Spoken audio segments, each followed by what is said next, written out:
A Magyar Diaszpóra tanács ülése Budapesten 2019. novemberében új amerikai Diaszpora tanács elnököt választott a gyűlést, Lauer Anrea személyében. Az a megtiszteltetésért minket, hogy a mai estén a bál díszvendégeként köszönhetjük. Tisztelettel felkérem, köszöntse az egybegyűlteket.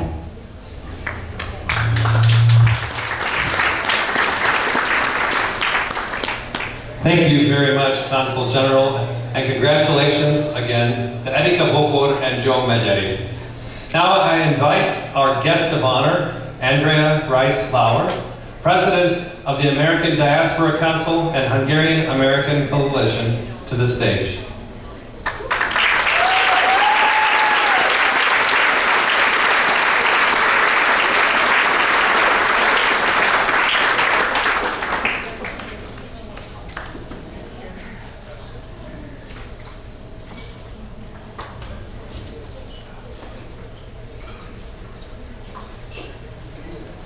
I was just congratulating Esther on a very quick change. It's very impressive.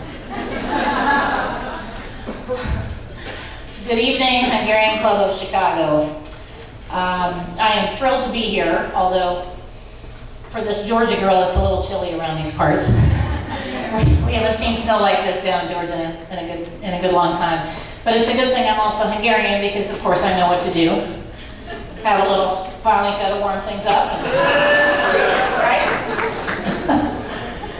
So we've already heard Zita talk a little bit about why this year is so special.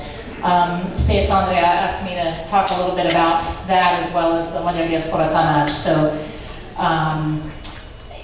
2020 really will be a remarkable year for the Hungarian American community.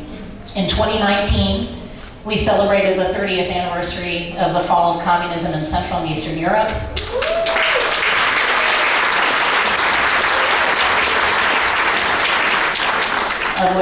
In which, of course, Hungary had a starring role.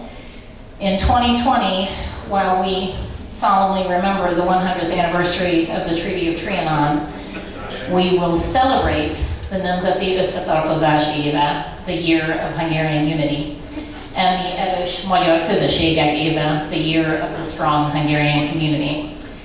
And next year, in 2021, we commemorate the 65th anniversary of the 1956 revolution.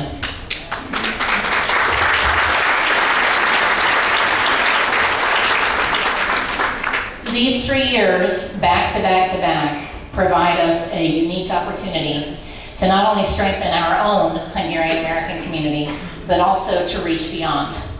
With the story of Hungary, the story of brave freedom fighters, of world-changing inventors, of rich, far-reaching culture, and of course our precious heritage.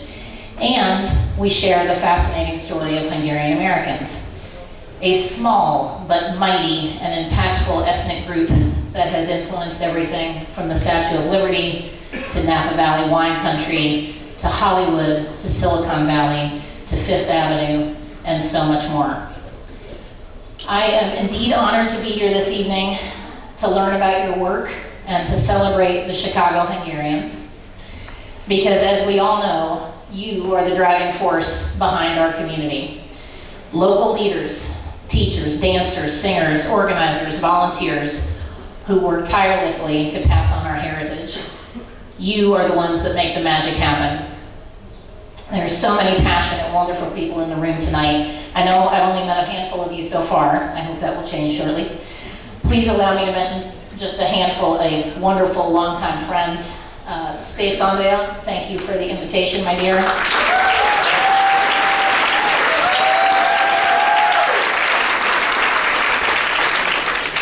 She's a rock star.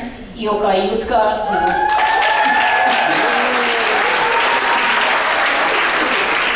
who stalked me on Facebook until I agreed to come. Bokor Erika and Megyeri Józsi, congratulations again, my friends.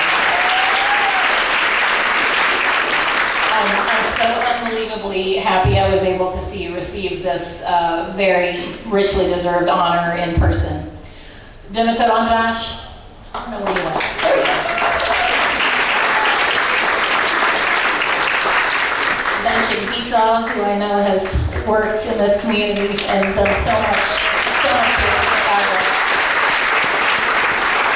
Every one of you all are incredible leaders, and you've been inspirational in so many ways. So I'm really excited to be here to see this local celebration in person. I've also met several people tonight that I've only known through Facebook until now. I'm hoping to meet many more of you again when we throw a little palinka in the mix and a little paprika. You know, we'll all be best friends by the end of the evening.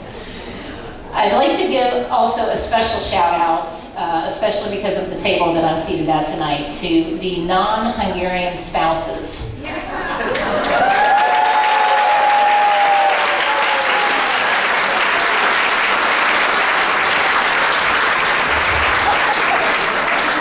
Including my sweet husband Martin, who is a Greek American, who is now very much Hungarian by osmosis. He came all the way to Chicago with me to have a date night. 800 miles, right? But I really do think that Barton and Craig and all the rest of you non-Hungarian spouses out there are the unsung heroes of our community. We couldn't do the work that we do without you. And I always say those who are not blessed at birth with Hungarian heritage, but who willingly embrace it, are some of the most special people. So thank you to all of you.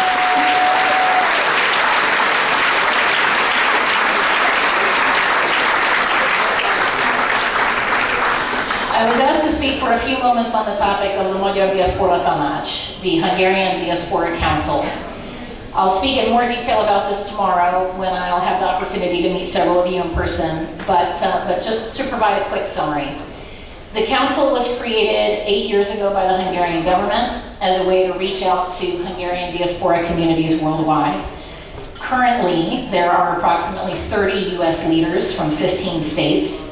This includes leaders from organizations, scout troops, churches, and community representatives. Overall, there are more than 100 leaders at the council from every geography, from Venezuela to Australia to Canada to Chicago, Illinois. This year, your community was represented by András Demeter, the Hungarian Cultural Advisory Council of Chicago.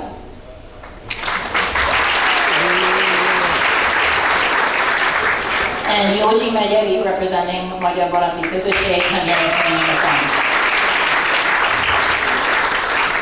For the first 7 years, László Hámos, president of the Hungarian Human Rights Foundation, served as the US leader.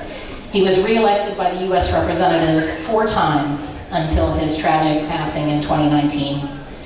I was proud to work alongside László for many years. He was a true mentor to me and to so many other people in our community.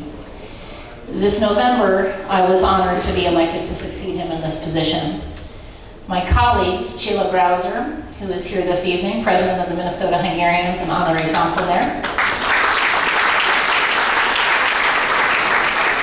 and Iliko Nagy, executive director of the Hungarian House of New York, are working with me. The role is to represent the Hungarian community, our wants and our needs and our talents, to the Hungarian government and to other communities around the world, and to help implement and coordinate programs here in our own geography, like the Körösi Csoma Sándor internship program, of which I know you all are very familiar, the Mikes Kelemen program, the Rákóczi Szövetség, the Bethlen Gábor Alapítvány, to name a few, but the list goes on. This year, there are several exciting initiatives, community-wide initiatives we're working on because of the 2 special years that I mentioned. Hungarian Summit is coming up in March in Daytona Beach. This is bringing Hungarian business leaders and entrepreneurs, cultural acts and diaspora topics all together in the same place, so it will be a new approach.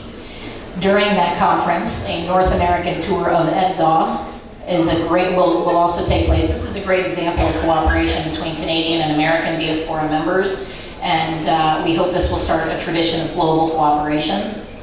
Of course, we will have events remembering the Treaty of Trianon all throughout the community. We're working on a traveling multimedia exhibit, videos, musical tours, and then of course we have Itot, Jubitábor in August, and the list just goes on. So there's a lot to look out for and a lot to try to participate in. It's going to be a very, very exciting year. In this position at the Magyar Diaszpóra tanács, I'm also honored to represent our community at Máért, Magyar Állandó Értekezlet, the Hungarian Standing Conference, where we find ways to support our Hungarian brothers and sisters living in Erdély, Vajdaság, Felvidék, and Kárpátalja. I'm happy to talk more about this, but I promised Andy I would keep this short, so I'm going to wrap that up and talk about that with you all a little bit later. But as I wrap up, there is one particular challenge I'd like to mention and I'd like to ask for your help with. If we look at our population, let's assume for the moment the Hungarian American community is 1.4 million strong. Results from various studies and surveys have shown that less than 10% speak the language or are involved in our community in any way. Less than 10%. Now to me, knowing the amount of work that we all put into the programs that we run, that is quite disconcerting. If that is the case, and I believe this estimate to be somewhat conservative, unfortunately, then we as Hungarian American organizations are not reaching and engaging more than 1 million Hungarian Americans in the country. 1 million. So I choose to look at this, instead of getting frustrated, I choose to look at this as a tremendous opportunity for us. The 3 years of anniversaries and the renewed focus on strengthening our community, which includes resources and programs from the Hungarian government, provides the perfect backdrop, the perfect opportunity to make a difference to close this gap. So as we step into this new decade, it is my hope that we can all work together to strengthen our local organizations and events, because this is where it all starts, find ways to reach out to those people who are not yet engaged, and plant the seeds together for the next generation. I would love to hear your ideas on how to best accomplish this, and what we can do at the Magyar Diaszpóra tanács to help support you in the coming year on various initiatives. Thank you again, Hungarian Club of Georgia, for this opportunity to be a part of your celebration tonight, but even more importantly for the hard work, the passion, the dedication that is on full display from everyone in this room. 98 years and counting. It's simply amazing. Keep up the great work. Gála, Magyar, Magyar.